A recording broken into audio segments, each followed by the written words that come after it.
Bismillahirrahmanirrahim. Assalamualaikum warahmatullahi wabarakatuh. Alhamdulillah nahmaduhu wa nasta'inuhu wa nastaghfiruh wa na'udzu billahi min syururi anfusina wa min sayyiati a'malina. May yahdihillahu fala mudilla lahu wa may yudlil fala hadiya lahu. Asyhadu an la ilaha illallah wahdahu la syarika lah wa asyhadu anna Muhammadan 'abduhu wa rasuluh. Ya ayyuhalladzina amanu taqullaha haqqa tuqatih wa la tamutunna illa wa antum muslimun. Ya ayyuhalladzina amanu taqullaha wa qulu qawlan sadida yuslih lakum a'malakum wa yaghfir lakum dzunubakum wa may yuti'illaha wa rasulahu faqad faza fawzan 'azima. Amma ba'du fa inna asdaqal hadits kitabullah wa khairal hadi hadi Muhammadin sallallahu alaihi wasallam wa syarral umur muhdatsatuha wa kullu muhdatsatin bid'ah wa kullu bid'atin dhalalah wa kullu dhalalatin finnar. Alhamdulillahilladzi bi ni'matihi tatimmus shalihat. Allah mudahkan kita untuk menempuh jalan menuju surga di pagi hari ini, mendapatkan pahala haji di pagi hari ini. Man goda ilal masjid, siapa yang datang ke masjid untuk mengajarkan kebaikan atau belajar kebaikan, maka pahalanya seperti haji. Walaupun haji cuma sekali, 2 kali, tapi ternyata pahalanya bisa kita dapatkan sesering mungkin dengan cara datang ke masjid untuk belajar kebaikan, seperti ibu menuntut ilmu atau ngajar kebaikan seperti mungkin saya. Semoga kita dapatkan pahala haji yang banyak, walaupun secara haji yang hakikinya cuma 1 atau 2 kali. Kita bersyukur kepada Allah Subhanahu wa taala pagi ini. Asbahana ala fitratil Islam. Pagi ini masih dalam keadaan Islam. Karena di akhir zaman ada orang pagi Islam sore kafir. Sore Islam pagi kafir. Na'udzubillah. Maka bersyukur kepada Allah akan nikmat Islam yang masih kita nikmati. Ingat, Islam gak butuh kita, kita yang butuh Islam. Kita lahir tidak minta Islam, tapi kita berharap mati dalam keadaan Islam. Asbahna ala fitratil Islam. Apalagi? Wa ala kalimatil ikhlas. Apa maksudnya? Berada dalam kalimat ikhlas, yaitu la ilaha illallah. Mudah-mudahan sampai akhir hayat tidak pernah menyekutukan Allah Subhanahu wa taala, karena ini bisa menghapuskan amal.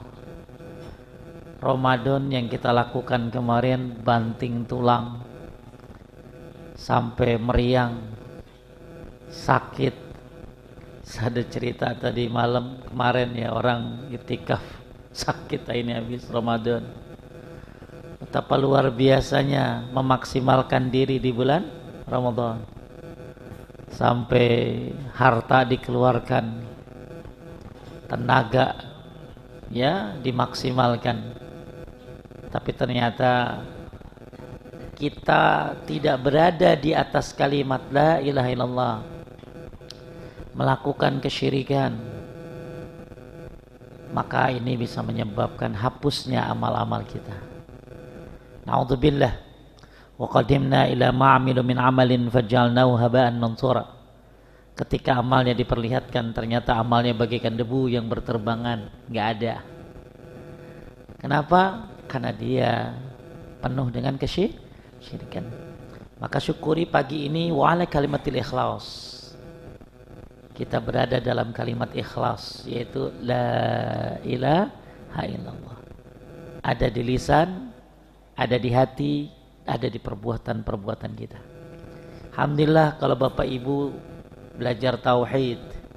Alhamdulillah kalau Bapak Ibu istiqomah dalam menjalankan kalimat ikhlas tersebut, maka itu patut disyukuri. Yang ketiga, waladini nabina Muhammadin sallallahu alaihi wasallam. Maksudnya adalah masih terus di atas sunnah, masih terus menjalankan sunnah, berusaha memaksimalkan diri mencontoh Nabi kita Muhammad sallallahu alaihi wasallam. Makanya kata ulama salaf, man mata 'alal Islam was sunnah mata 'alal khairi kullih. Siapa yang mati di atas Islam dan di atas sunnah. Kan banyak orang Islam tapi kagak jalanin sunnah. Banyak orang Islam amalnya enggak sesuai Nabi SAW. Maka kita beruntung. Siapa yang mati di atas apa tadi? Islam dan sunnah, mata 'alal khairi kullih, dia mati di atas segala kebaikan. Ada orang berkata kepada Imam Ahmad, ahyakallah 'alal Islam. Wahai Imam Ahmad, semoga engkau dihidupkan di atas Islam. Maka Imam Ahmad berkata, ahyakallah 'alal Islam was sunnah. Semoga engkau dihidupkan di atas Islam dan di atas sunnah Nabi SAW. Maka berbahagialah, asbahna ala fitratil Islam wa ala kalimatil ikhlas wa ala dini nabiyina Muhammadin sallallahu alaihi wasallam wa ala millati abina Ibrahim hanifan muslima wa ma kana minal musyrikin. Bapak Ibu sekalian memuliakan Allah, itulah yang disebut pagi-pagi jadi raja. Jadi yang pagi-pagi jadi raja itu bukan pagi-pagi yang olahraga, bukan. Yang pagi-pagi jadi raja itu bukan yang pagi-pagi makan mie goreng.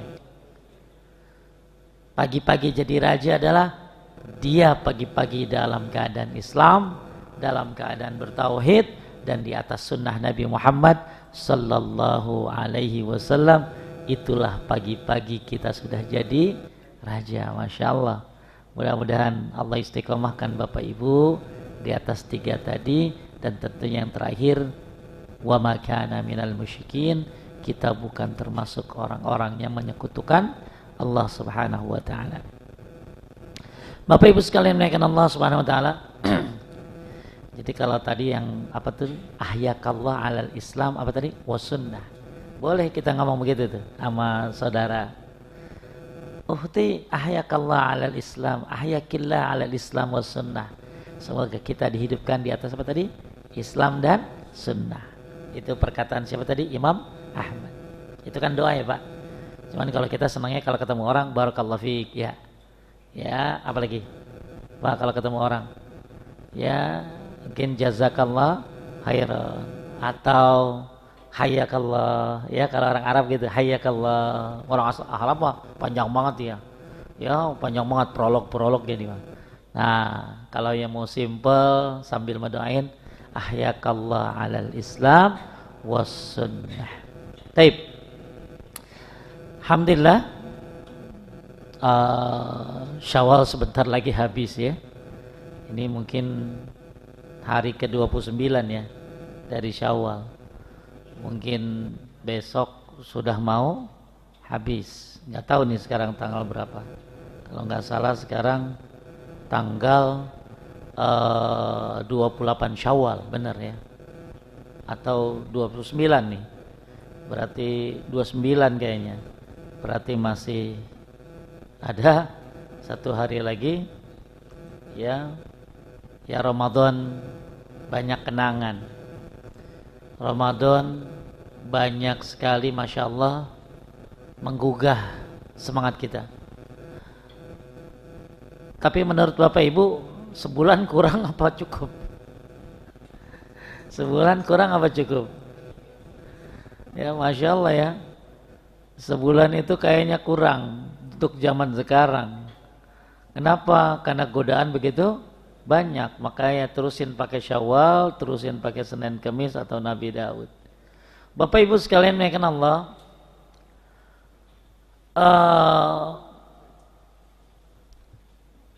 wa'bud rabbaka hatta ya'tiyakal yakin. Sembahlah Allah sampai datang al-yakin. Apa al-yakin itu? Ajal. Jadi jangan sampai Bapak Ibu orang yang beribadah momentum. Kapan sih orang banyak ibadah momentum, Pak? Satu lagi di Mekah, di Madinah ya. Wah, rajin banget ya. Dua lagi susah. Tiga lagi bulan Ramadan. Ya, Ramadan itu enggak kayak musim mangga. Habis mangganya musimnya kagak ada lagi. Berakhirnya Ramadan, berakhirnya amal adalah dengan berakhirnya ajal. Oleh karena itu, ya, ada beberapa hal yang harus kita lakukan setelah Ramadan ini. Ya terus terang Pak, saya tanya, banyak orang kena futur setelah Ramadan, betul? Apa futur Pak? Tadinya semangat jadi lemah. Tadinya Ramadan luar biasa, tahajud 8, witir 3. Sekarang ya witir 1 alhamdulillah ya. Masih ada sedikit tapi terus-terusan. Kalau ada yang tetap ya tahajud 2, witir 1 enggak masalah. Yang penting adwa muha wa in qalla. Terus-terusan walaupun sedikit. Jadi ada beberapa hal yang harus kita lakukan setelah Ramadan ini. Yang pertama, berharap kepada Allah agar diterima amalan kita. Ya, Pak, Bu, Masya Allah ya, ada orang dulu mu'alaf baru masuk Islam dari kabilah Bali, bukan Bali Indonesia, bukan. Jadi di Arab itu ada kabilah namanya kabilah Bali. 2 orang masuk Islam. Begitu masuk Islam 2 orang ini, satu langsung ikut jihad dan mati. Satu lagi nggak ikut jihad dan 1 tahun mati di atas tempat tidur. Jadi bedanya berapa? 1 tahun. Yang satu mati di medan perang, yang satu lagi mati di atas tempat tidur. Diriwayatkan oleh Tirmizi. Kedua orang ini dimimpikan oleh Tolhah. Dalam mimpinya Tolhah itu melihat 2 orang ini di depan pintu surga. Dan luar biasa Pak, unik. Yang ternyata masuk surga duluan itu adalah yang mati di atas tempat tidur. Padahal yang satu lagi mati apa tadi? Jihad. Yang satu lagi mati di atas tempat tidur 1 tahun kemudian.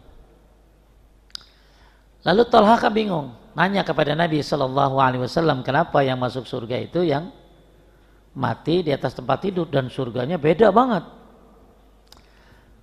Maka dijawab, bukankah dia berjumpa dengan Ramadan? Dia hidup 1 tahun lebih lama dan dia berjumpa dengan Ramadan. Padahal baru 1 kali ketemu Ramadan, Pak. Udah dapat surga. Bapak udah berapa kali ya? Masya Allah banyak banget ya. Kita udah, Pak Ihsan udah 50 kali ketemu. Ya, Masya Allah. Ya, makanya ini jadi sebuah harapan besar. Di samping nggak boleh kita sombong. Jadi nggak boleh ya sombong. Ente berapa kali sih ketemu Ramadan? Nggak boleh. Jadi ini orang dari kabilah Bali ini diceritakan para ulama tentang hadis ini bahwa orang yang baru 1 ketemu Ramadan saja sudah bisa begitu. Pertanyaannya mungkin kayak apa Ramadan yang dia kerjain gitu loh. Makanya Bapak Ibu, saya berharap, saya mengajak kepada semuanya, yuk ya berharap kepada Allah dengan banyak berdoa agar Ramadan kita diterima oleh Allah Subhanahu wa taala. Orang dulu sampai berapa bulan? Sampai 6 bulan. Berarti ini kan udah 1 bulan nih, 2 bulan nih, mau 2 bulan. Berarti masih ada berapa lagi? 4 bulan. Kalau ngikutin para salafus soleh, doa minta diterima amalan Ramadannya sampai 6 bulan. Berarti sampai bulan apa kalau pakai bulan Masehi? Sekarang kan apa nih? April, Mei, Juni, Juli, Agustus terus berdoa. Kenapa? Sebagaimana juga yang dilakukan oleh Nabi Ibrahim alaihissalam. Nabi Ibrahim alaihissalam waktu renovasi Ka'bah bersama Ismail, disebutkan dalam surat Al-Baqarah ayat 127, Nabi Ibrahim berdoa, Rabbana taqabbal minna innaka antas samiul alim. Jadi Bapak Ibu bagus tuh doa, pakai doa Nabi Ibrahim. Nabi Ibrahim itu punya tugas khusus. Apa tugasnya? Renovasi Ka'bah. Nggak ada yang boleh renovasi Ka'bah. Ya. Dan di negeri yang khusus mana? Makkah. Nabi yang khusus yaitu Nabi Ibrahim. Pak, jadi apa yang dilakukan oleh Nabi Ibrahim itu nggak dilakukan oleh orang-orang. Dia tugasnya khusus. Dan dia Al-Khalil. Al-Khalil itu apa? Kekasih Allah. Ya, bukan Habib, bukan.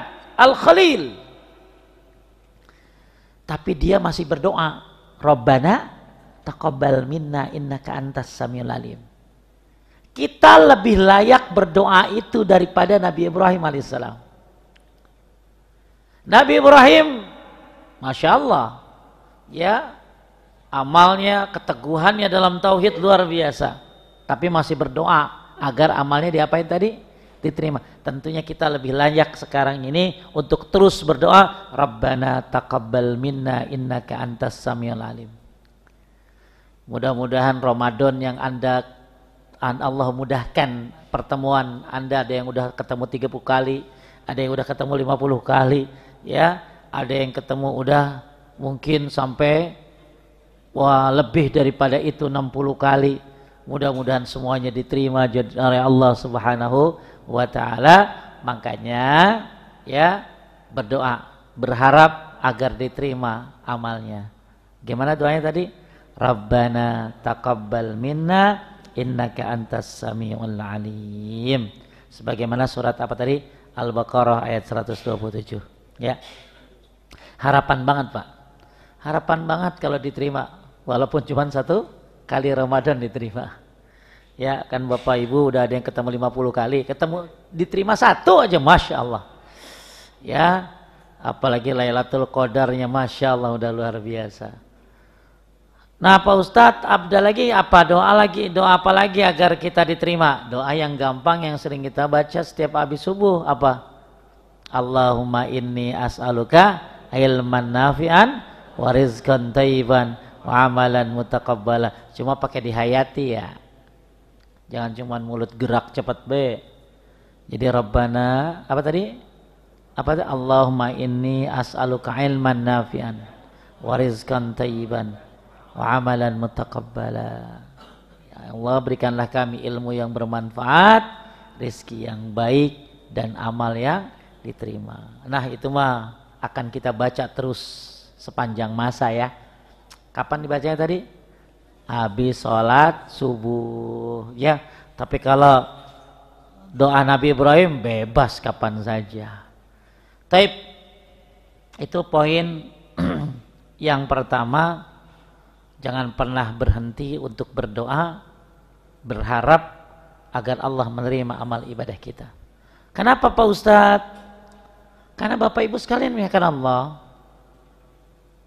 kita sering dengar Ustadz ngomong penghapus dosa. Tapi pernahkah Anda mendengar ada penghapus amal? Saya ulangi, kita sering dengar Ustadz ngomong penghapus dosa. Betul Pak? Tapi pernah nggak kita dengar penghapus amal? Maka kenapa kita terus berdoa Rabbana taqabbal minna, agar kita dihindari dari penghapus amal. Banyak Pak penghapus amal itu. Nomor 1 yang gak ada duanya, kafir, murtad, syirik, munafik. Itu gak ada duanya itu. Saya ulangi, nomor 1 apa tadi? Kafir, syirik, murtad, munafik. Ya, makanya kita berharap dengan doa tadi, Allah Subhanahu wa taala menjauhkan kita dari apa tadi? Dari penghapus amal. Lau asyraku lahabitu anhum ma kanu ya'malun. Kalau kalian syirik, hilang apa yang telah kalian kerjakan. Hati-hati dengan kekafiran. Orang gara-gara hujan aja bisa kafir, Pak. Kenapa? Ini turun nih gara-gara bintang nih. Makanya kita kenapa kalau habis turun hujan bilangnya apa?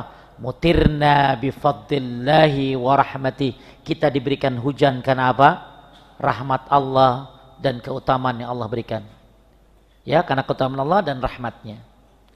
Oleh karena itu, hati-hati dengan kekafiran.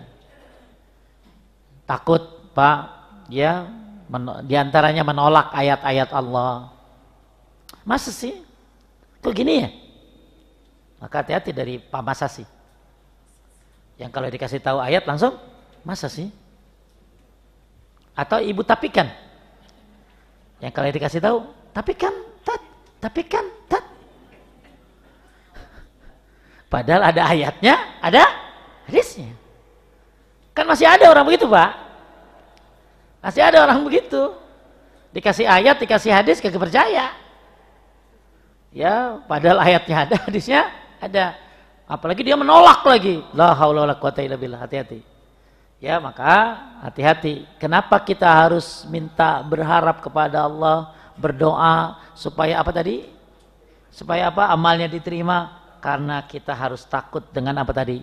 Penghapus amal. Yang takutnya kita melakukan itu tanpa kita sadar. Takut banget atau di akhirat zong. Udah kita harap-harap pesen paket. Ditunggu-tunggu. Begitu datang. Zong, gak ada isinya. Atau tidak sesuai sebagaimana yang kita inginkan. Sebagaimana di surat Al-Kahfi ayat 103, 104. Ya, ada orang yang berharap, ya, merasa amalnya banyak, ternyata tidak ada. Maka saya nggak mau kalau bahas penghapus dosa banyak. Tapi gimana penghapus amal? Ya, maka hati-hati, ya Allah, na'udzubillah. Kalau ternyata amal kita nggak ada. Jadi nomor satu apa tadi? Kufur, kafir, syirik, murtad, munafik. Munafik di sini munafik besar, Pak. Kan tanda munafik itu banyak. Bukan 30-an. 3 itu riwayat Bukhari. Kalau dikumpulkan di Al-Quran Sunnah 30-an. Cuman munafik yang besar itu dia ngaku Islam padahal sebenarnya nggak Islam. Ngaku Islam tapi benci banget sama orang Islam. Ya, provokasi banget gitu loh. Kan ada orang-orang kayak gitu, nggak usah dipikirin deh orangnya siapa. Ya. Bapak pasti udah tahu orangnya kan gitu loh. Ya. Yang kedua, penghapus apa tadi? Penghapus amal. Ria. Penghapus amal ya, ria. Ya. Maka kalau bisa Pak, Bu, ria itu apa sih ria itu? Pengen dilihat orang. Maka apa yang Anda lakukan kalau ria? Nah, ini bisa hapus nih. Pengen eksis jadi habis. Kadang-kadang ada ibu-ibu ya, bapak-bapak mau saya jarang lihat gitu. Ya, ibu-ibu kalau mau ngaji gini dulu. Ngapain sih itu masjid? Ya. Terus dikirim buat apa? Ya. Maka hati-hati ria. Nah, sekarang pertanyaannya gini. Kan kemarin udah Ramadan Pak Ustadz. Sekarang apa yang diriain? Kan udah selesai Ramadan. Maka ada ulama yang melarang yang namanya latte post. Let post. Apa let post itu? Posting-posting yang sudah kenangan Ramadan di Masjid Husnul Khotimah. Share. Ini ada ulama yang melarang itu, Pak. Karena seolah-olah memperlihatkan amal dia yang lalu. Ya. Kalau ulama yang lain itu nggak apa-apa, karena udah terjadi, itu kan ulama. Tapi jadi dosa tersendiri, gitu loh. Tapi ada ulama yang tetap kekeh, nggak boleh. Maka jangan latte-latte pos ya. Kalau kopi latte bagus, ya. Tapi kalau LED pos, ini bisa jadi masalah. Yang umroh, kan saking kangennya udah 5 tahun lalu, LED pos. Semoga bisa kembali lagi. Pakai lope-lope begitu. Emang kalau bahas ria ini akhfa min dababin namal, lebih tersembunyi daripada semut hitam di atas batu hitam di malam hari. Terus tambahin Pak, lihatnya pakai sedotan. Luar biasa ria itu. Ya, akhfa min dababin namal, lebih kecil, lebih tersembunyi daripada semut hitam. Ditambah di atas batu hitam di malam hari.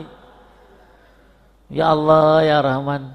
Makanya kenapa kita kudu rajin-rajin baca Al-Kafirun sebelum tidur, supaya terbebas dari syirik. Syirik apa tuh? Khususnya ria. Ya insya Allah bapak-bapak kagak ada yang kedukun. Udah kayak begini. Dulu lain, sekarang lain kan. Udah nggak ada lagi bapak-bapak yang percaya sama ramalan, ibu juga udah nggak ada lagi. Insya Allah. Tapi kalau ria, penyakit zaman sekarang dengan adanya medsos.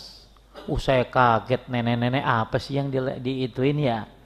Ya, wah ternyata eksis banget. Ya, Pak, Bu, kalau Bapak Ibu posting makanan, ya paling orang kesel aja.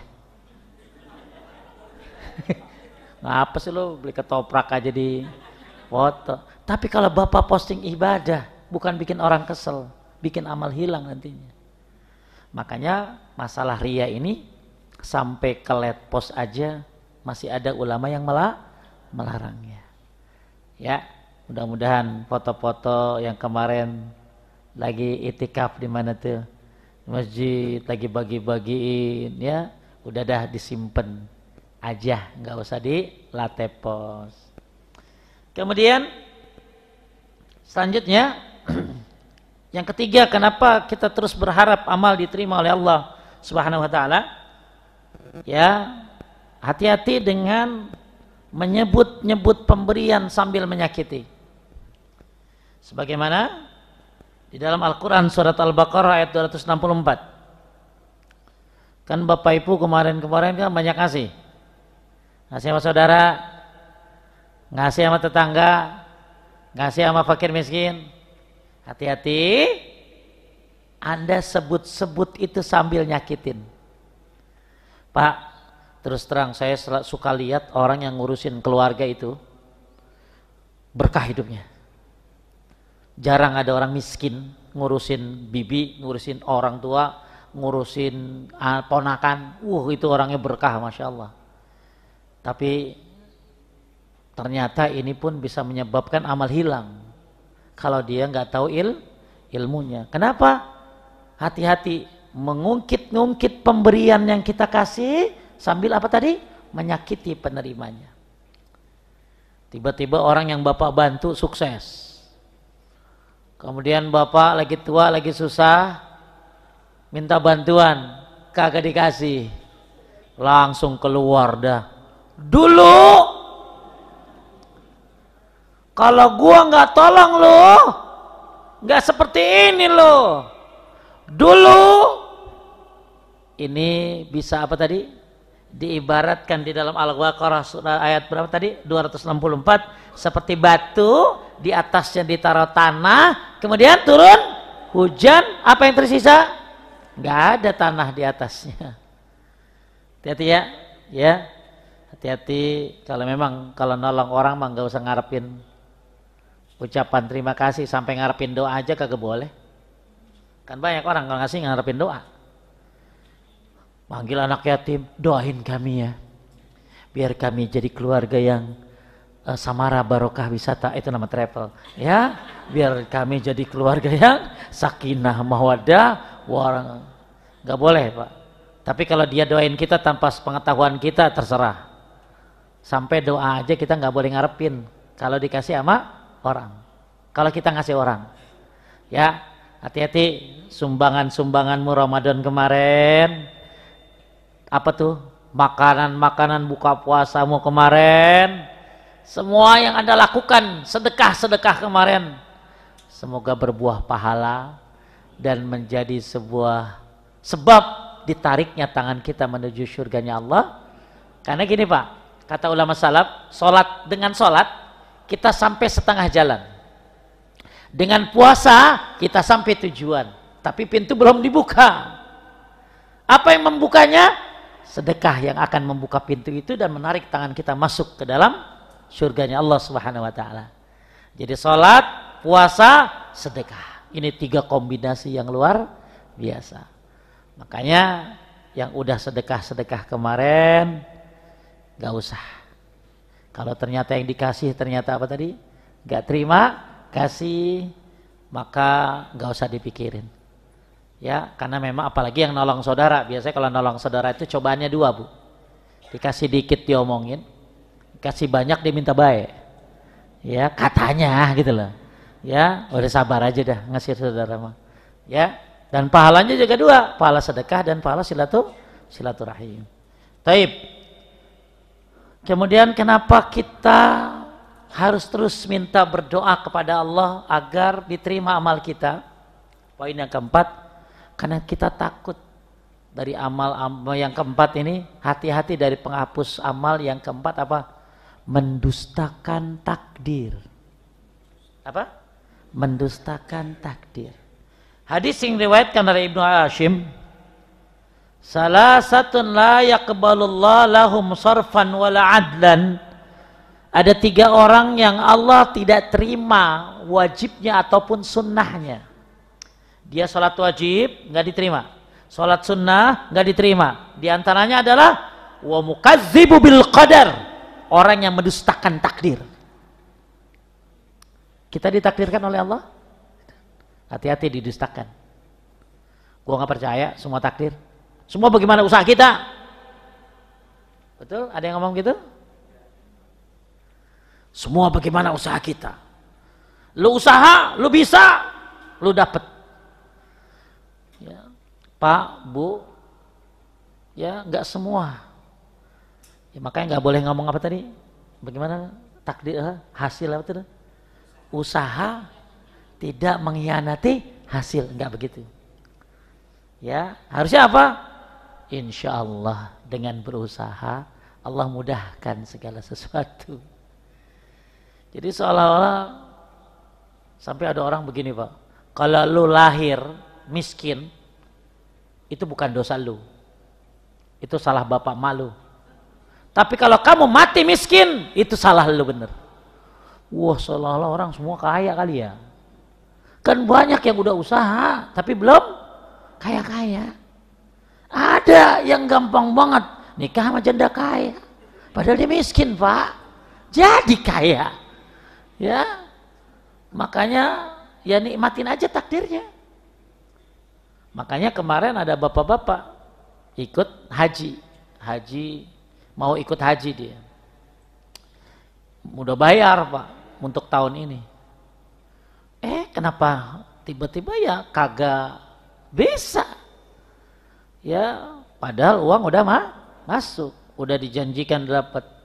Ya saya cuma bilang, gimana Tat? Ya jalanin aja takdirnya. Ya, karena memang siapa yang berangkat haji di tahun ini ditakdirkan di malam Lailatul Qadar. Ya, makanya Bapak Ibu kita harus percaya terhadap apa tadi? Takdir. Dan nggak boleh kita gini. Kan ada orang berlebihan sama takdir Pak Isan. Nih gue maksiatnya takdir Allah loh. Dah, nggak boleh begitu. Ya, jadi kita harus apa? Jalani sebab itu membawa pada kebaikan, hasil gimana Allah Subhanahu wa taala. Ya. Kita percaya maka kalau ada orang yang nggak percaya takdir seperti kaum siapa Mu'tazilah, ya bahwa nggak ada takdir, semua bagaimana usaha kita, maka orang ini menyebabkan apa tadi? Tidak diterima yang wajibnya bahkan yang sunnahnya. La haula wala quwwata illa billah. Ya, hadis ini hasan diriwayatkan oleh Ibnu Hashim. Ngeri. Ya, ngeri kalau orang terlalu dia belajar motivasi boleh Pak. Tapi jangan terlalu apa tadi? Akhirnya melupakan takdir. Ya, lah udah hidup 60 tahun barengan suami istri. Emang lo takdir gue ya? Ya jalanin aja. Ya, ya. Jadi Bapak Ibu sekalian dimuliakan Allah Subhanahu wa taala, ada amal yang keberapa nih? Keempat. Yang apa tadi? Menyebabkan amal wajibnya dan sunnahnya tidak diterima adalah orang yang mendustakan takdir. Ya. Kemudian kenapa kita harus terus minta kepada Allah agar diterima amal kita dengan Rabbana taqabbal minna tadi atau Allahumma inni as'aluka ilman nafi'an wa rizqan thayyiban wa mutaqabbala. Karena poin yang kelima ini juga termasuk berbahaya, meninggalkan sholat asar. Meninggalkan sholat asar. Pak, hati-hati ninggalin sholat ya, apalagi sholat apa tadi? Asar. Sholat asar ini punya nama khusus, namanya al-wusta, sholatul wusta. Sholat asar ini sebagaimana diriwayatkan oleh Bukhari, man taraka sholatal ashri faqad habita amaluh. Orang yang ninggalin sholat asar bisa hilang amalnya. Maka dalam hadis diriwayatkan oleh Bukhari yang lain, alladzi tafutu sholatul ashr ka'annama wutira ahluhu wa maluh. Orang yang ninggalin sholat asar seperti kehilangan harta dan keluarganya. Maka kata Abu Malik Kamal Said Salim dalam kitab Sahih Fikih Sunnah, jaga sholat asar sebagaimana kau jaga hartamu dan keluargamu. Saya tanya, Bapak Ibu jaga harta kayak apa? Wow, luar biasa, harta kita jaga. Ibu jaga keluarga gimana? Kita jaga keluarga semuanya, harta dan keluarga kita jaga udah luar biasa. Maka seperti itulah kau jaga sholat apa tadi? Asar. Kenapa Pak Ihsan? Sholat asar ini kadang-kadang sama kayak sholat subuh, betul? Maka disebutnya apa? Bardain. Man sholal bardain dakhalal jannah. Siapa yang sholat bardain dia masuk surga. Apa bardain ini? Subuh dan asar. Orang kan taunya isya dan subuh. Padahal ada yang sulit selain isya dan subuh. Apa tadi? Subuh dan asar. Betul Pak? Ini yang kerja nih. Wow, apalagi naik motor. Pulang jam 4, betul? Tanggung ntar nyampe rumah. Katanya nyampe rumah setengah 6. Ibu-ibu juga sama di mall, bukan langsung sholat. Ntar be. Ya, hati-hati. Jangan pernah ninggalin sholat, apalagi sholat asar. Ya, makanya Bapak Ibu harus kasih tahu anak, ya. Pokoknya sampai mati mulut kita akan selalu bilang ke anak, udah sholat belum? Udah sholat belum? Walaupun dia caranya banyak Pak, bodo amat dah. Yang penting kita ngasih tahu terus. Kita datang, dia udah tahiyat akhir. Ya kayak celana pendek lagi. Ya, kiblatnya salah gitu ya. Ya anak-anak genjet, Masya Allah. Saya kemarin beberapa hari yang lalu, saya kajian anak muda Pak, tentang pergaulan bebas. Ya, ada anak SD kelas 6 udah open BO. Alhamdulillah. Anak SD kelas 6. Ya, makanya ya terus pantau anaknya, doa. Ya, termasuk doa agar amal kita diterima oleh Allah Subhanahu wa taala. Kemudian kenapa kita harus terus berdoa berharap agar amal kita diterima? Jangan sampai kita meninggalkan sholat. Hati-hati ya, jangan sampai gara-gara sakit tinggalin sholat. Padahal badannya, otaknya sadar, paham nggak? Ya, kan ada orang di rumah sakit kagak sholat. Padahal sadar. Sampai itu bapak-bapak pengen sholat sama anaknya dilarang. Nanti aja, kalau udah sehat. Lah dia di rumah sakit dikodo semuanya, kita bilang. Dia di rumah sakit 6 hari, 6 kali 5, 30. Alhamdulillah ada anaknya yang solehah bilang apa? Bapak harus tetap sholat. Ayo aku wuduin. Ya mudah-mudahan ya ibu-ibu jangan sampai sakit tapi ninggalin sholat. Hatta Syekh Utsaimin rahimahullah beliau mengatakan, Pak, Bu, misalnya infus di mana-mana nih. Misalnya ini gini. Misalnya ada orang sakit tapi dia sadar. Masuk waktu sholat, nggak bisa tayamum. Nggak bisa wudhu. Karena apa? Infus di mana-mana. Bahkan di pampersnya pun banyak Nggak bisa dia cuci, nggak bisa toharah. Apa fatwa beliau? dia harus tetap salat. Fattaqullaha mastata'tum.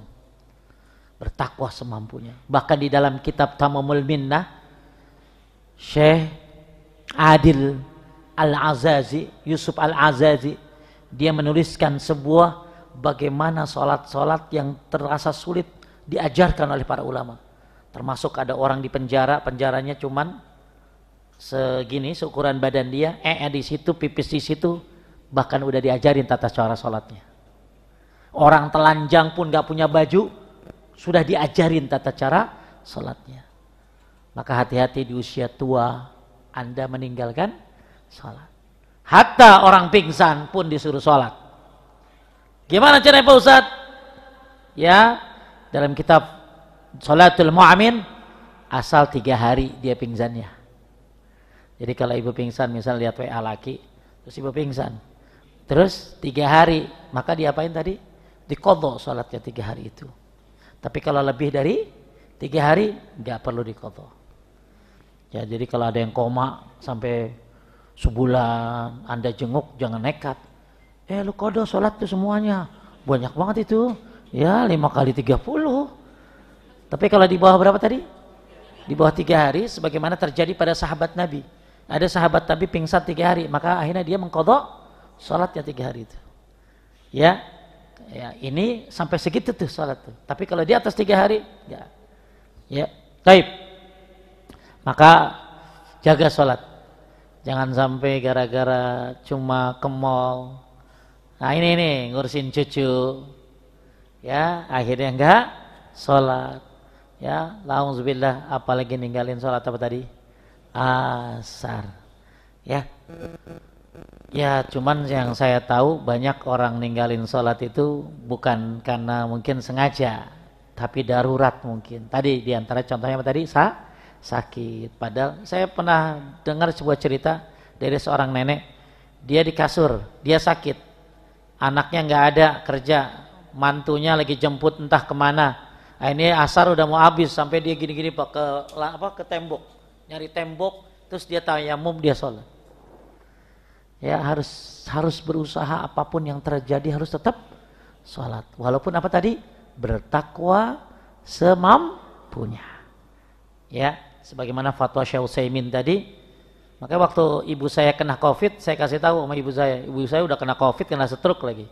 Saya bilang sama susternya, kalau waktu sholat kasih tahu ibu saya. Saya udah ajarin, pokoknya sholat, nggak ada yang berani deketin. Ya, bahkan ibu saya ditaruh di sebuah gor yang semuanya udah nggak ada orang, udah pada mati semua. Ya tinggal dia sendiri. Ya, alhamdulillah ya sampai sekarang Allah berikan umur yang panjang. Nah, cuman saya bilang, mama harus tolong, karena kita nggak bisa nemenin. Gimana ibu nggak bisa ditemenin? Kan kalau ada anak enak ya, dibantuin, diwuduin, ini sendiri, kagak ada yang berani deketin. Maka ternyata perintah sholat nggak hilang bagi orang yang punya apa? Akal. Kecuali ibu gila, baru nggak apa-apa, nggak sholat. Ya. Kemudian yang ke-6, hati-hati amal kita hilang. Gara-gara apa? Habis Ramadan ini, pahala udah kita kumpulin sebanyak-banyaknya. Apalagi yang umrah Ramadan, berharap haji bersama Nabi SAW. Mendahului Allah. Apa maksud mendahului Allah? Perhatikan dari Jundub radhiyallahu an, Rasulullah sallallahu alaihi wasallam menceritakan, ada rajulan qala, ada seorang laki-laki ngomong begini, wallahi la yaghfirullah li fulan. Nah ini nggak boleh ngomong begini Pak. Orang ini ngomong begini Pak, demi Allah kamu tidak diampuni dosanya. Ini hati-hati nih ya. Ini kadang-kadang suka kelepasan. Saya pernah dengar bapak-bapak ngomong begini Pak. Saya dengar sendiri. Kalau ada orang masuk neraka paling bawah, lu orangnya katanya. Bener-bener tuh orang. Saya deng itu Bapak. Ya. Gak boleh Pak ngomong begitu. Ini namanya apa tadi? Mendahului Allah. Saya ulangi hadisnya. Anna rajulan qala wallahi la yaghfirullah li fulan. Ada orang mengatakan Allah enggak ampun, demi Allah enggak ngampunin kamu. Wa inna Allah ta'ala qala, maka Allah berfirman, Man qala alladhi man zalladhi yata'alla ala anna Allah yaghfira li fulan. Maka siapa yang berani mendahului aku bahwa aku tidak mengampuni si fulan, fa inni qad ghafartu li fulan, kata Allah, aku mengampuni si fulan, wa ahbata amaluk, dan aku menghapuskan amal dia. Jadi yang dihapusin amalnya siapa? Yang ngomong tadi. Ya, ini penyakit. Nih, bedain ya. Anda jadi orang kagak soleh digoda, betul? Kagak soleh digoda, apa godaannya? Males. Anda jadi orang soleh pun digoda, apa godaannya? Sombong. Hati-hati ibu, ya, karena sering taklim, udah merasa syar'i, ngomong, berani ngomong begitu nggak boleh. Hati-hati ngomong, ya, demi Allah, kayaknya lu nggak akan masuk surga. Demi Allah, lu nggak akan bisa, ya, melampaui gua yang soleh begini. Ya Allah. Nah, orang kita kan suka rada sotoy, nyari parkir aja dapat, udah bilang begini, rezeki anak soleh. Emang boleh ngomong gitu? Wala tuzakku anfusakum, nggak boleh kalian merasa suci. Pak, Bu, mungkin ada orang yang belum dapat hidayah, kita lihat. Bisa jadi minggu depan dia dapat hidayah lebih baik daripada dirimu. Ada orang gak sholat, begitu dia tobat datang ke masjid, malah diginiin. Tumben. Dipegangin palanya, sehat loh. Dia sholat, mati lagi sujud. Karena ada kejadian gitu di Arab tuh. Ya, dia dilarang Pak ke masjid karena mungkin dikenal sebagai pemabuk apa.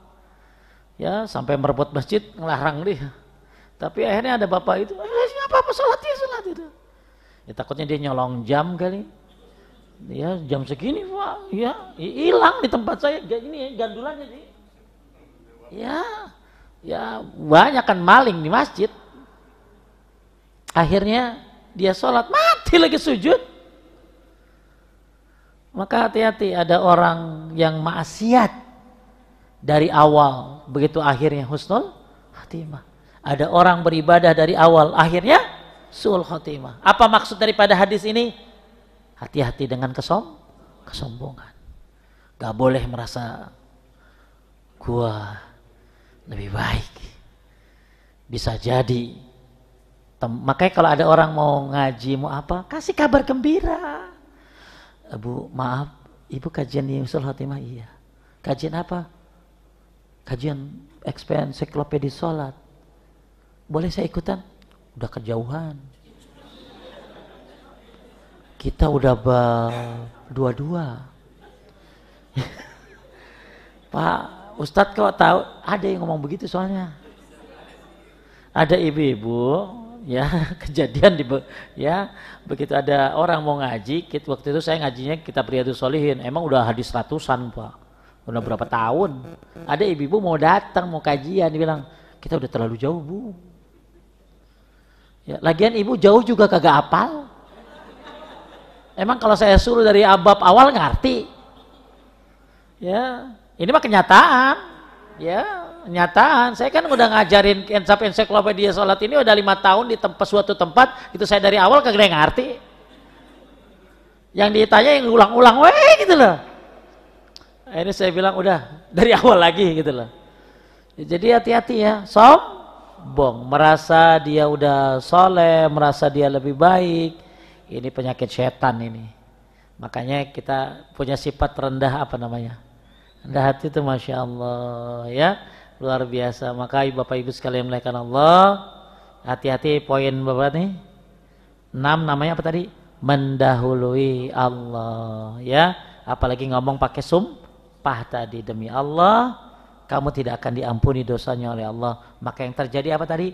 Allah mengampuni dosa yang disumpahin dan Allah menghapuskan amal orang yang bersumpah tadi. Maka memang godaan orang soleh ya begitu. Ya Bu, Ingat ya, saya nggak mau Bapak Ibu merasa udah syar'i, udah bagus amalnya dan lain sebagainya, lalu merasa sombong. Maka tegur sapa orang-orang yang di sampingmu, apalagi yang baru datang. Datang orang pakai jeans, pakai baju ini ngede. Ya namanya orang udah, saya mah nggak pernah peduli sih orang datang begitu mah ya. Saya pernah soalnya ada ibu-ibu, dia pakai rok segini, pakai baju biasa, pakai kudungan gitu ya, nggak pakai jilbab. Dengerin ceramah saya, nggak apa-apa. Kenapa? Saya nggak tahu apa yang terjadi dengan dia loh. Dan kita nggak tahu akhir hayat dia loh. Tapi yang comel ibu-ibu. Akhirnya ibu itu ngomong begini, Pak, semua sopan. Ama udah Pak, udah kata Ustadz dan lain-lain. Wah, akhirnya dia dulu SMS saya, Ustadz Afwan, Ana nggak ikut kajian lagi. Kenapa? Dimarahin. Padahal dia baru masuk Islam. Sampai gara-gara dia masuk Islam, suaminya ninggalin, anaknya ninggalin. Terus Anda ninggalin juga gitu. Kurang ajar itu Pak namanya. Itu ada Bu, orangnya ada, saya kenal banget tuh. Mudah-mudahan udah berubah dia tuh. Luar biasa mulutnya itu. Pedes kalau ngomong. Ya, ini hati-hati ibu-ibu, karena merasa udah paling soleh. Ya, jadi kenapa? Dia bilang, aku nggak apa-apa ya kayak gini. Celana lepis yang kamu pakai, aku lebih pendek daripada itu. Emang ibu bener dulu? Coba lihat foto-foto masa lalumu. Ya, betapa banyak kita dapat hidayah ini baru-baru. Sekarang udah berubah. Dulu. Lalu kenapa ada orang yang sepertimu dulu, lalu kita seolah-olah nggak ada harapan buat dia. Maka absyir, berikan kabar gembira kepada mereka. Siapa tahu dia jadi onta merah kita. Apa onta merah tuh? Orang yang dapat hidayah lewat kita. Makanya ada soalnya keluhan-keluhan dari ibu-ibu begitu. Ya datang Pak ibu-ibu, ya pakaiannya begitu. Kok agak ditegur pisan? Ibu itu udah fokus saja. Padahal kajian belum. Ini ngeliatin siapa? Harusnya kan, Assalamualaikum, ibu dari mana? Sehat, Masya Allah, baru lihat. Iya, jangan merasa eksklusif. Udah punya kitabnya? Saya punya jamaah-jamaah yang begitu tuh, Masya Allah. Dia sambut tamu, walaupun dia, walaupun dia sudah syar'i, tetap senyum, ngajak orang supaya dapat hidayah. Supaya jadi onta merah buat dia. Jangan merasa orang lain lebih rendah. Gak ada yang tahu hati masing-masing. Betul? Abdullah bin Muljam, orang yang direkomendasi oleh Umar bin Khattab radhiyallahu anhu, ternyata dia jadi pembunuh Ali bin Abi Thalib. Gak ada yang tahu akhir seorang. Maka bisa jadi orang yang hari ini belum dapat hidayah, mungkin minggu depan, mungkin tahun depan, wallahu a'lam. Tugas kita apa? Memberikan kabar gembira. Ya, jadi hati-hati ya kalau lihat orang yang belum ini. Ya, oh ya, mau ayo ikut. Ya, berikan kabar. Mudah-mudahan ya dia jadi onta merah kita. Taib yang ketujuh. Kenapa kita terus minta agar Allah menerima amal ibadah kita? Maka hati-hati dengan penghapus amal yang ketujuh, menentang Rasulullah sallallahu alaihi wasallam. Berdasarkan firman Allah surat Al-Hujurat ayat 2, ya ayyuhalladzina amanu la tarfa'u aswatakum fawqa sautin nabi wa la tajharu lahu bil qawli ka jahri ba'dikum li ba'din an tahbata a'malukum wa antum la tash'urun. Surat apa Bu? Al-Hujurat ayat 2. Hai orang beriman, janganlah engkau meninggikan suaramu lebih dari suara Nabi. Pak, Bu, ini termasuk adab buat kita kepada Nabi walaupun Nabi udah meninggal. Maksudnya apa? Ketika di Raudhah, nggak boleh berisik. Karena berada di samping siapa? Nabi Muhammad sallallahu alaihi wasallam. Janganlah kamu berkata kepadanya dengan suara keras sebagaimana kerasnya sebagian kamu terhadap sebagian lain. Nggak boleh Pak ngomong depan Nabi itu keras. Kencang. Kenapa? Antahabatu amalukum wa antum la tash'urun. Hapus pahala amalmu sedangkan kamu tidak menyadarinya. Apa maksudnya Pak Ustaz? Ini agak bingung loh. Maka butuh tafsir. Gak boleh ngomong apa tadi? Keras di depan Nabi. Maka bisa menyebabkan amalmu hilang. Ada seorang sahabat Nabi namanya ada seorang sahabat Nabi. Beliau saya lupa namanya Sabit bin Qais. Beliau ini orangnya keras Pak Ihsan ngomongnya. Kayak orang mana ya? Kalau ngomong keras banget. Emang bawaan. Kan ada orang ngomong gitu Pak. Nggak perlu. Kayak Bapak lihat orang Arab kayak berantem kan. Padahal dia lagi apa kabar gitu loh. Kan orang Arab kalau ngomong kan kenceng. Kita kan lihatnya berantem nih. Bukan berantem itu. Ya. Jadi ada sahabat Nabi namanya Sabit bin Qais, dia nangis begitu turun ayat ini. Dia merasa ini ayat buat dia, karena ngomong dia keras depan Nabi, emang bawaannya, tabiatnya. Akhirnya dia merasa dia penduduk neraka. Akhirnya Nabi bilang apa? Bahkan dia termasuk penduduk surga. Jadi bukan keras begitu maksudnya. Maksudnya adalah menentang Nabi Muhammad sallallahu alaihi wasallam. Maka ketika datang hadis yang sahih dari Nabi SAW, maka sami'na wa ta'ala. Jangan tadi apa? Jangan masasi atau tapikan. Ya. Jadi kalau Anda belum bisa ngamalin, ya sudah. Ya, yang penting sudah tahu dan tidak mengingkari. Maka hati-hati menentang Nabi SAW. Karena ada orang-orang yang suka banget berbeda dengan Nabi. Sukanya nurutin kiai, apalagi nurutin si Walid. Ya, dia senangnya nurutin kiainya daripada nurutin siapa? Nabi Muhammad sallallahu alaihi wasallam. Datang ibu-ibu sama saya, Ustaz, akikah kapan sih yang paling bagus? Jawab dong, 7 hari, 14 hari, 21. Apa kata ibu itu? Tapi kata nenek saya Pak Ustaz, akikah itu bagus 40 hari. Nabi sallallahu alaihi wasallam dikalahin sama neneknya. Kan ada orang-orang yang menentang Rasulullah sallallahu alaihi wasallam dengan cara berbeda dengan beliau. Padahal sebaik-baik wa khairul huda Muhammadin sallallahu alaihi wasallam, sebaik-baik petunjuk adalah petunjuk Nabi Muhammad sallallahu alaihi wasallam. Ya. Kemudian yang ke-8. Hati-hati dengan amalan-amalan yang tidak sesuai dengan petunjuk Nabi Muhammad sallallahu alaihi wasallam, yang kita kenal dengan istilah bid'ah. Makanya man ahdasa fi amrina haza ma laysa minhu fahuwa raddun. Barang siapa yang mengada-ada dalam urusan kami, maka bukan bagian dari kami dan amalnya tertolak. Maka hati-hati amalan-amalan yang kita lakukan ternyata tidak diajarkan oleh Nabi sallallahu alaihi wasallam dalam ibadah. Bukan masalah speaker, bukan masalah handphone, tapi dalam apa tadi? Ibadah.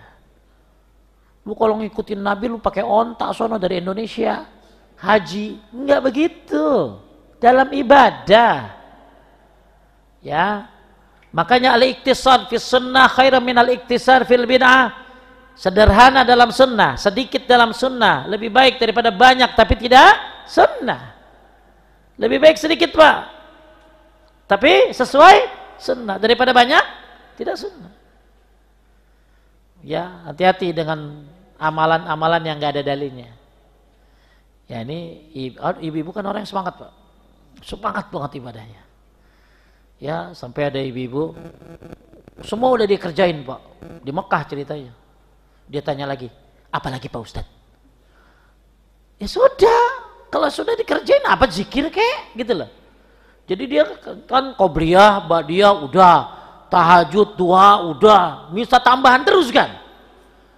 Ya baca Quran kek gitu loh. Atau boleh sholat sunnah mutlak antara maghrib ke isya. Sholat sunnah mutlak itu 2 salam, 2 salam, 2 salam, 2 salam gitu loh. Ya, sebagaimana yang diriwayatkan dari Anas bin Malik radhiyallahu an. Tadi akhirnya ibu ini nyari-nyari sendiri di Google. Ketemulah sholat kifaratul baul. Apa sholat itu? Apa artinya? Sholat menghindari dosa kencing. Kan katanya kencing itu bisa menyebabkan azab kubur. Ternyata ada orang entah dari mana ngasih tahu ada sholat namanya kifaratul baul. Ibu ini tanpa babi bu, semangat tapi tanpa ilmu. Saya ulangi, semangat harus pakai ilmu. Ada ibu-ibu tawaf sunnah pakai sa'i, kagak ada. Kalau tawaf sunnah ya tawaf doang. Yang pakai sa'i itu apa? Umroh. Tawaf umroh pakai tawaf 7, sa'i 7. Akhirnya dia tawaf sunnah pakai sa'i 7. Terus lakinya ngikut aja lagi. Ini ketemu saya alhamdulillah. Ya kagak ada bu. Tawaf sunnah mah cuman tawaf aja. Jadi semangat tapi nggak pakai ilmu. Hati-hati, semangat tapi nggak ada ilmu akhirnya menentang Rasulullah. Seolah-olah syariat ini tidak sempurna. Ibu itu ngerjain salat apa tadi Pak? Kifaratul baul yang tidak ada dalilnya. Ada lagi dia nemuin apa Pak? Salat birrul walidain. Salat berbakti sama orang tua. Orang tua masih hidup diurus bukan disolatin. Nah ini semangat nggak pakai? Ya makanya saya percaya banget ibu-ibu itu orang yang semangat banget. Tapi hati-hati harus pakai ilmu. Kalau ibu dibolehin komat, habis masjid dikuasain. Kalau ibu-ibu dibolehin sholat jamaah, habis masjid dikuasain Pak. Alhamdulillah dia disuruh di rumah. Ya, disuruh di rumah. Ya, taib. Ya, hendaklah meninggalkan sesuatu yang tidak diajarkan oleh Nabi SAW dalam masalah apa tadi? Ibadah. Ya. Makanya kata Imam Nawawi, hadis yang saya bacakan tadi adalah pokok agama Islam, bahkan kaidah Islam, bahkan syarat agama Islam. Lebih baik apa tadi? Sedikit tapi sesuai sunnah daripada banyak tapi tidak sesuai dengan sunnah. Kemudian kenapa kita terus berharap agar amal kita diterima? Ini yang paling takut Pak. Saya paling takut nomor 9 ini. Apa Pak Ustadz? Melanggar larangan Allah ketika sendirian. Paham maksudnya Pak? Lagi rame-rame begini ada yang berani maksiat? Nggak ada. Tapi gimana kalau lagi sendirian? Di kamar, megang handphone, unlimited. Istri kagak ada. Ya, suami nggak ada. Maka ini paling berat. Apa tadi judulnya? Melanggar larangan Allah saat sendirian. Hadisnya dari Sauban radhiyallahu an, dari Nabi sallallahu alaihi wasallam, beliau bersabda, la'alamanna aqwaman min ummati ya'tuna yaumal qiyamah bihsanati amsali jibalin bahamah bidan. Aku benar-benar tahu sekelompok umatku yang datang pada hari kiamat dengan membawa pahala sepenuh gunung Tihamah. Jadi ada gunung di Mekah namanya Gunung Tihamah yang putih. Kemudian fayaj'aluha Allah azza wa jalla haba'an manthura. Jadi nanti ada orang bawa amal sebesar gunung. Tapi ternyata amal itu bagikan debu yang berterbangan. Udah amalnya banyak tapi hilang. Kemudian Sauban bertanya, ya Rasulullah sifhum lana. Ya Rasulullah kasih tahu kami. Maksudnya jelaskan agar apa? Agar kami tidak seperti mereka tanpa disadari. Aina kata Nabi sallallahu alaihi wasallam, amma innahum ikhwanukum. Sesungguhnya orang tadi yang punya amal sebesar apa tadi? Gunung tadi adalah saudara kalian. Wa min jildatikum, dan sejenis dengan kalian. Wa yahuzuna minal lail kama ta'huzun, dia ini salat malam sama kayak kamu.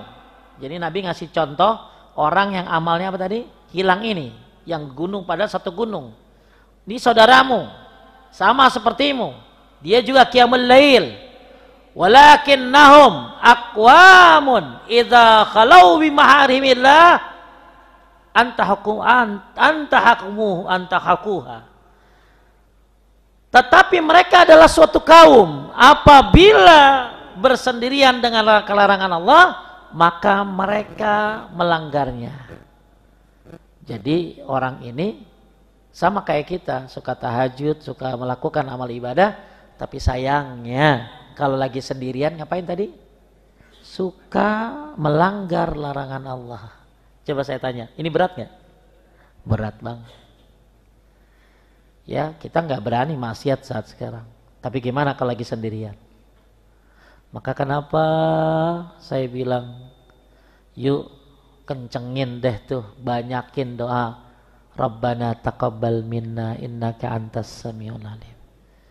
Allahumma inni as'aluka ilman nafi'an wa rizqan thayyiban wa amalan mutaqabbala. Kalau itu kan habis subuh. Nah kalau yang Rabbana taqabbal minna Anda banyak bacain deh. Kenapa? Ini paling berat. Nomor berapa Pak? 9 ini paling berat. Siapa yang gak pernah melakukan ini? Ya, bermaksiat tatkala sendirian. Taib. Kemudian yang ke-10,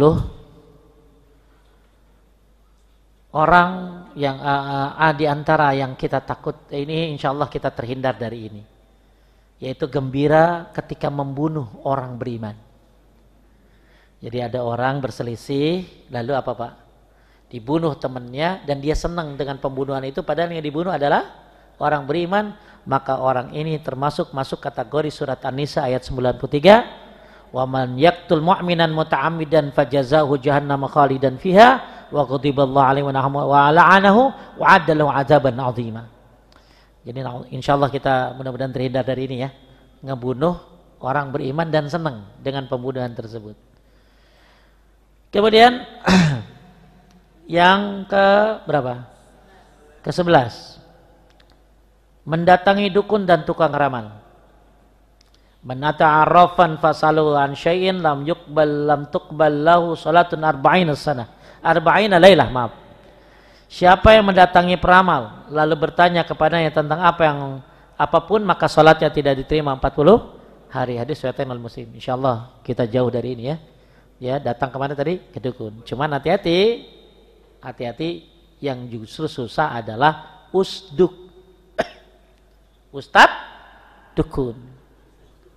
Penampilannya kayak ustadz, ya berjenggot, celana cingkrang, ternyata seorang dukun.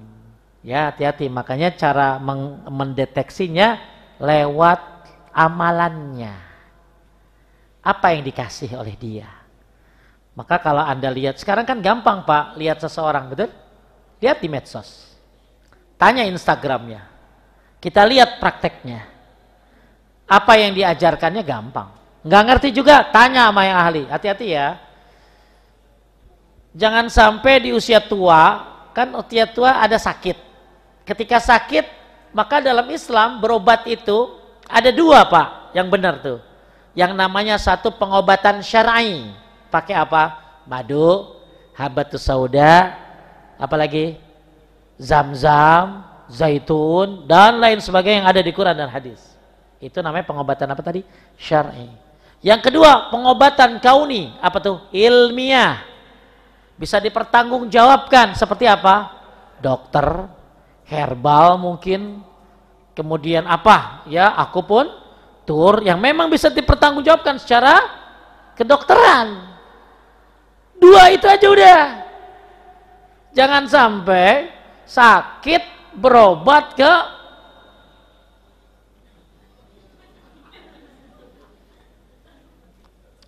ibu, penyakitnya sudah saya transfer ke kambing, ke ayam.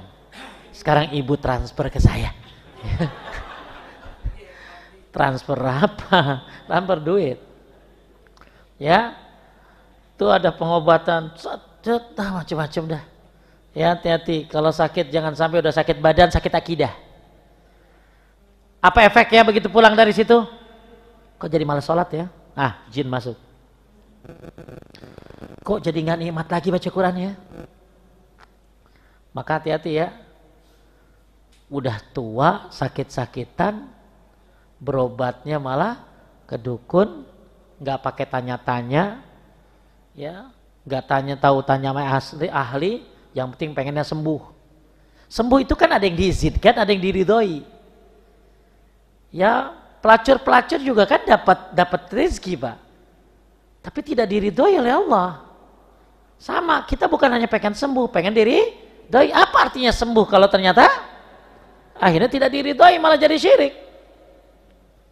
Ya, maka ini hati-hati nih, dukun dulu kan pakaiannya hitam-hitam, Pak, kantornya tengkorak baik. Oh, sekarang kagak, naik Lamborghini dia.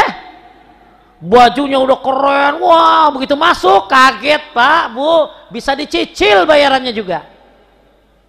Ya, bisa pakai ini, bisa pakai kiris kali. Mereka berusaha menyesuaikan diri. Ya, maka hati-hati, ya. Mungkin Anda datang langsung ini. Nah, termasuk sekarang yang bertanya kepada dukun lewat media sosial.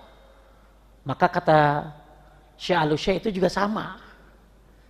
Kenapa? Karena dia nanya gitu loh. Taib. Kemudian yang keberapa? Ke-12. Durhaka kepada orang tua.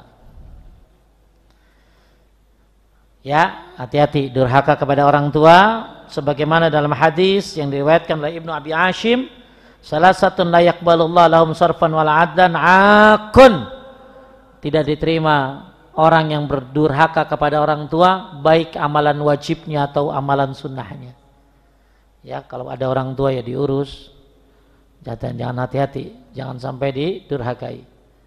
Tadi malam saya lihat sebuah video seorang anak mukul orang tuanya. Ya, karena ibunya mukul, akhirnya dia juga mukul. Dia ibu mukul mah nggak apa-apa. Tapi kalau anaknya balas mukul, ini nggak boleh.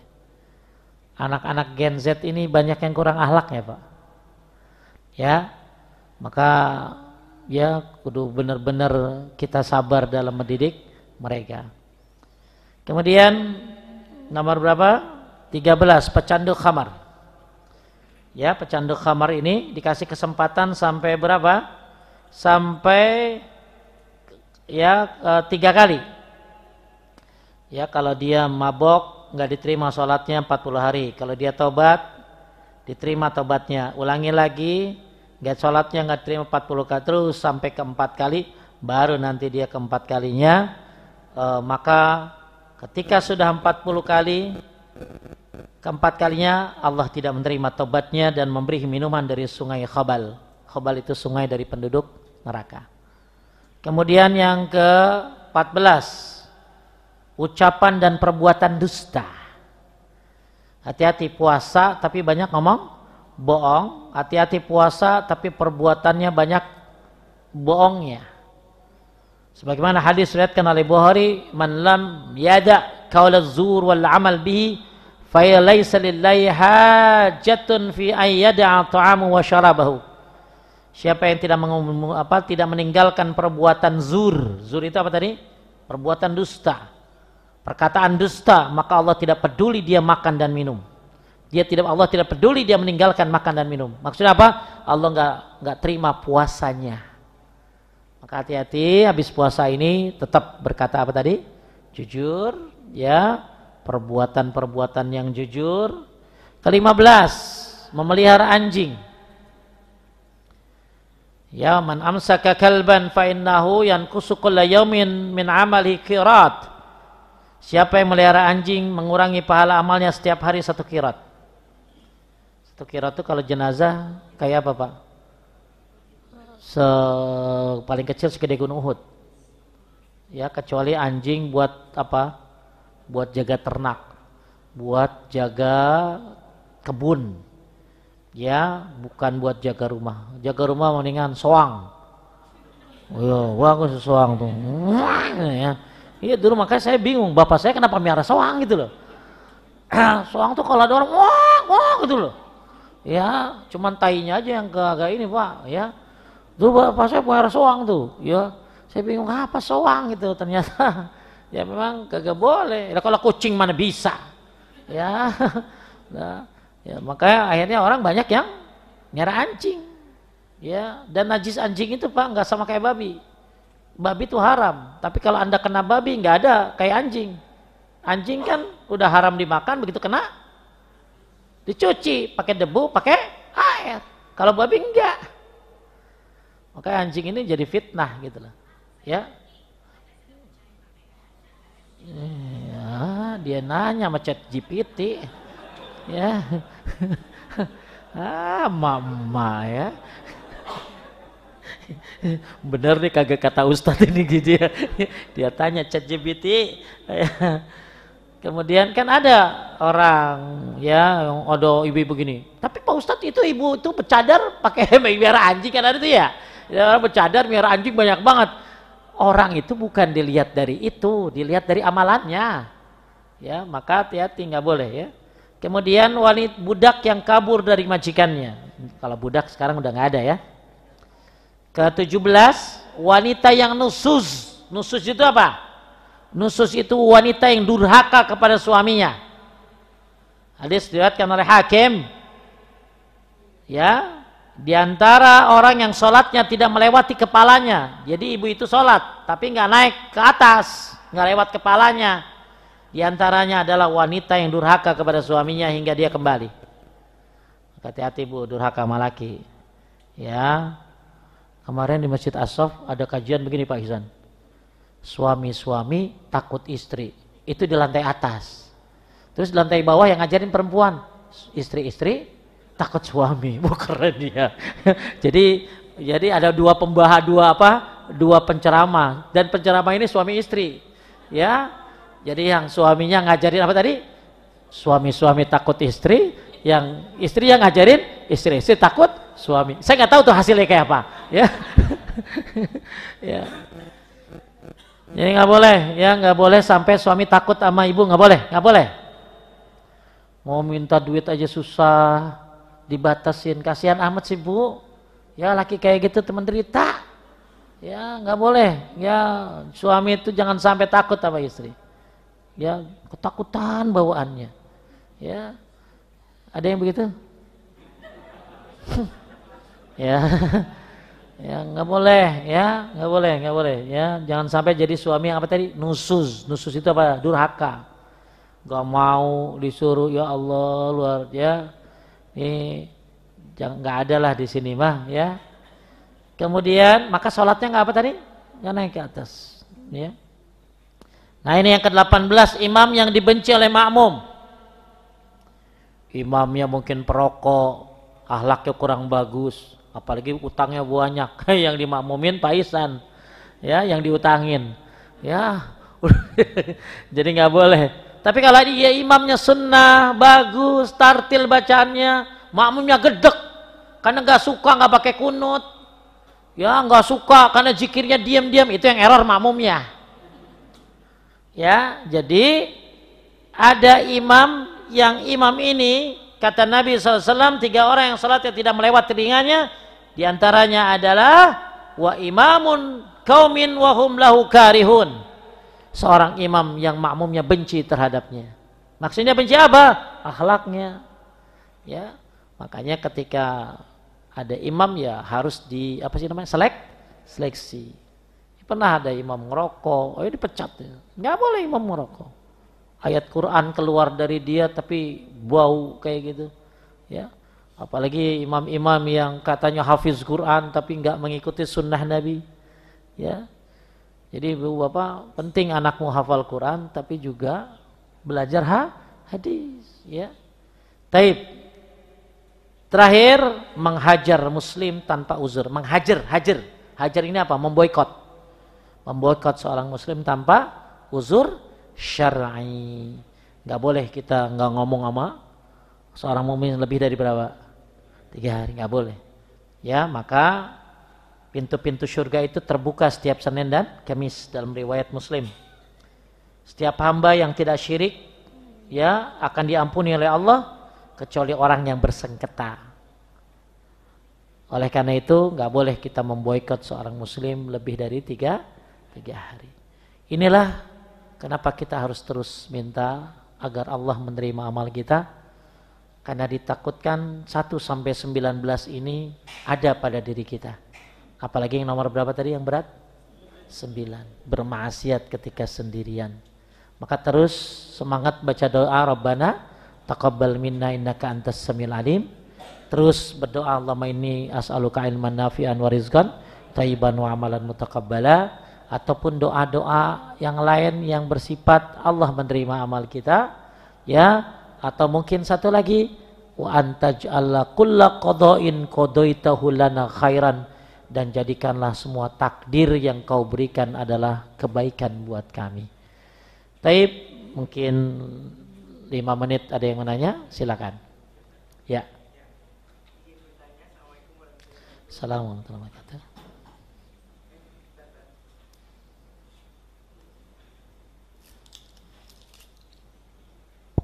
Ustadz, bagaimana kalau ada seorang laki-laki yang memang bacaannya bagus, tajwidnya bagus, dan kita kenal memang kehidupannya bagus, tapi masih merokok, dan kita tahu, dan pada waktu kita berkumpul itu dia dijadikan imam.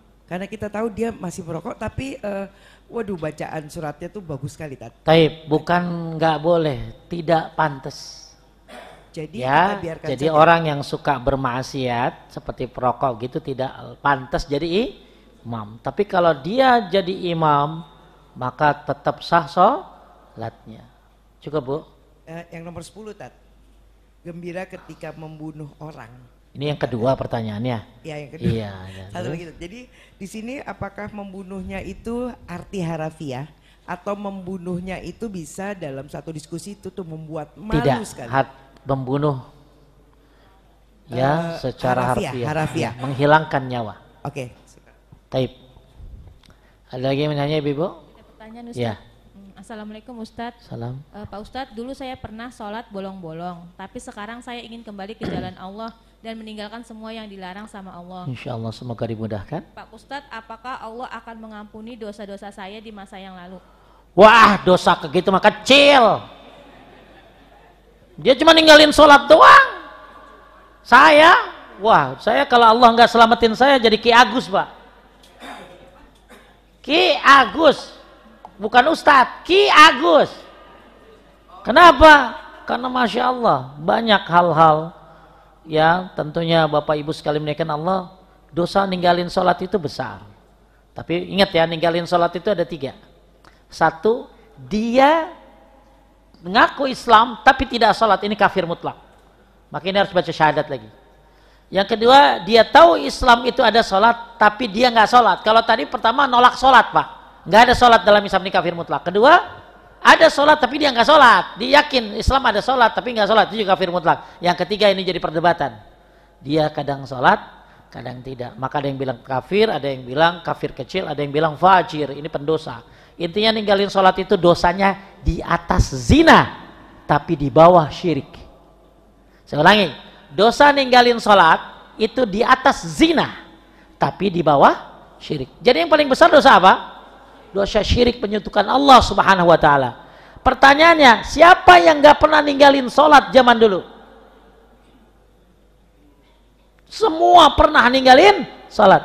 Dan jangan putus asa. Kenapa? Innallaha yaghfiru dzunuba jami'an. Az-Zumar 53. Allah menghapuskan semua dosa, termasuk syirik, asalkan dia mau bertobat. Kan syirik itu tidak diampuni, Pak. Pakai surat An-Nisa. Tapi di surat Az-Zumar ini ayat harapan, asal dia tobat, walaupun dari syirik dulu, ya, ataupun dia pernah ninggalin sholat, maka itu dimaafkan. Ya, asalkan judulnya apa tadi? Taubat. Jadi syarat tobat gimana? 1, nyesel. 2, berhenti dari perbuatannya. 3, bertekad untuk tidak mengulangi di masa yang akan datang. Jadi yang dulu sering ninggalin sholat, nggak boleh putus asa. Alhamdulillah dikasih kesempatan. Alhamdulillah kasih kesempatan gitu loh. Coba kalau Anda mati, lalu ternyata masih ninggalin sholat, ini bahaya. Makanya yang dulu ninggalin sholat, alhamdulillah kalau sekarang dia taubat dan dikasih kesempatan. Kabar gembira buat dirimu. Jadi gimana Pak Ustadz solusinya? Saya sholat duhur lagi, asar lagi, nggak usah. Taubat, jangan ulangi lagi, perbanyak sholat sunnah, selesai. Taubat, ulangi lagi, ya taubat dan jangan ulangi lagi, lalu perbanyak sholat sunnah. Sholat wajib kerjain, sholat sunnah ditambah banyakin, tuh ya. Kalau ada pendapat Ustadz, boleh nggak habis duhur lagi? Memang ada ulama berpendapat demikian. Dalam kitab Sahih Fiqh Sunnah disebutkan banyak sekali. Cuman saya ngambil yang kedua. Taubat, jangan ulangi lagi, lalu perbanyak salat sunnah. Jadi buat bapak ibu yang dulu pernah meninggalkan salat, jangan putus asa. Walaupun itu dosa besar. Yang penting dia mau tobat dan jangan menyekutukan Allah Subhanahu wa taala. Atau yang pernah syirik juga, ya. Walaupun ada ayat innallaha la yaghfiru ayyushraka bihi wa yaghfiru ma duna dzalika liman yasha, bahwa Allah tidak mengampuni dosa syirik, maksudnya dosa syirik yang dia tidak bertobat kepada Allah Subhanahu wa taala berdasarkan surat apa tadi? Az-Zumar ayat 53. Semoga terakhir ya.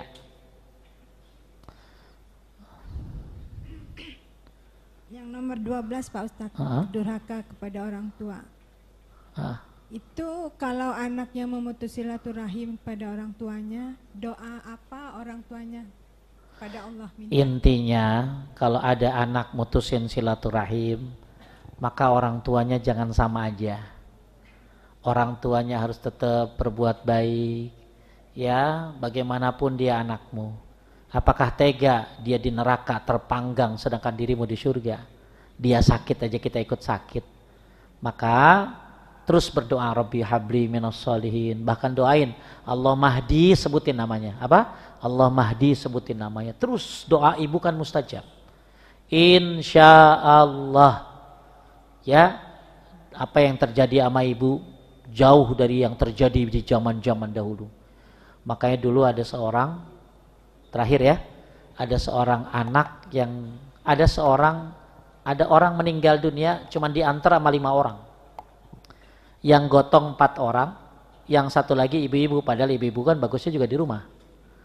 Akhirnya ditanya, kenapa yang gotong cuma 4 orang? Biasanya kan kalau ke kuburan banyak yang ini Pak, yang ngikutin. Ini mah cuma 4 orang. Ternyata 4 orang itu juga bayaran. Jadi yang murni nganterin siapa? Ibunya. Padahal ibunya juga harusnya di rumah kan. Tapi kenapa? Karena nggak ada yang nganterin. Akhirnya ibu ini cerita kalau dia tuh punya anak yang durhaka. Bukan hanya sama ibunya, tapi sama masyarakatnya. Sehingga akhirnya anak ini meninggal. Tapi Masya Allah, ini yang cerita yang menarik. Anak ini sebelum meninggalnya dia minta maaf sama ibunya. Ibu maafin aku, ibu pokoknya minta maaf. Ibu doa, akhirnya diambil tangan ibunya, dipegang kepalanya. Ibu doakan aku, agar aku diampuni oleh Allah. Ibu mana yang tega? Akhirnya ibunya ngangkat tangannya, ya Rabb ampuni. Itu kisahnya. Akhirnya orang yang bertanya itu pulang selesai. Setelah penguburan, ibunya didatangi oleh mimpi anaknya. Anaknya bilang apa? Ibu terima kasih, aku selamat dari azab Allah. Inilah doa ya. Jadi kalau ada anak yang durhaka, terus berdoa. Siapa tahu akhir hayatnya nanti berubah. Ya, siapa tahu nanti dia bahkan lebih baik lagi. Bahkan dulu yang durhaka juga banyak. Kita juga dulu durhaka kali ya. Ya. Makanya kalau durhaka ya mikir sendiri kali ya. Jangan sampai gue dulu juga begitu kali ya. Ya. Taib. Ya orang kita kan suka begitu Pak. Kalau orang pengennya cepat tobatnya gitu loh. Ya, padahal dia juga dulu lama gitu loh. Ya. Mudah-mudahan maka terus doa karena doa inilah yang bisa merubah takdir. Nggak ada kata enggak doa buat anak apalagi. Cukup Rabbi habli minas salihin. Terus Rabbi habli minas salihin. Barakallahu fikum. Semoga Allah terima amal ibadah kita. Terus ya berdoa itu. Dan tentunya jalankan yang kebiasaan kita lakukan. Hati-hati dari penghapus amal. Subhanaka Allahumma bihamdika asyhadu an la ilaha illa anta astaghfiruka wa atubu ilaik. Assalamualaikum warahmatullahi wabarakatuh.